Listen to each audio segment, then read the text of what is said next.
Miarahaba antsika rehetra amin'ny anaran'i Jesosy Kristy Tompo. Eto aho dia mijoro vavolombelona ny amin'ny fahitana izay nasehon'ny Tompo ahy. Rehefa natory aho dia nentin'i Jesosy ny fanahyko nakany an-danitra. Rehefa teny an-dalana aho dia nahita fahazavana foana ary ny lalana izay nalehako dia mazava hatrany. Ary rehefa tonga teny aloha za dia nahita voninkazo mahafinaritra, nahita fleur be dia be izay tena mahafinaritra. Ary teny aloha teny indray dia nahita olona marobe izay miakanjo akanjo fotsy toy ny anjely sady mandinika ny tenin'Andriamanitra izy ireo sady tsy mifankahita izy ireo fa samy miondrika ka mandinika ny tenin'Andriamanitra. Ary rehefa hitako izy ireo dia nisy afon'ny fanahy masina teny ambony lohan'izy ireo. Ary anisan'izany ireo mpiandraikitra anay ato amin'ny toby ho avy Jesosy sy ireo ray aman-dreninay ara-panahy mianadahy.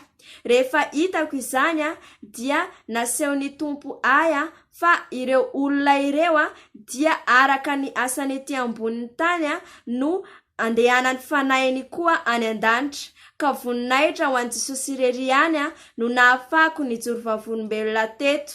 Amen. Masina ny Tompo, masina ny Tompo, masina ny Tompo, Andriamanitro. Masina ny Tompo, Andriamanitro.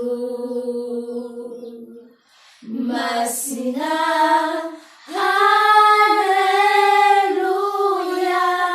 ny olone facciami roapolo mirawe. Masina, haleluya, ny angelico mirawe fa masina. Masina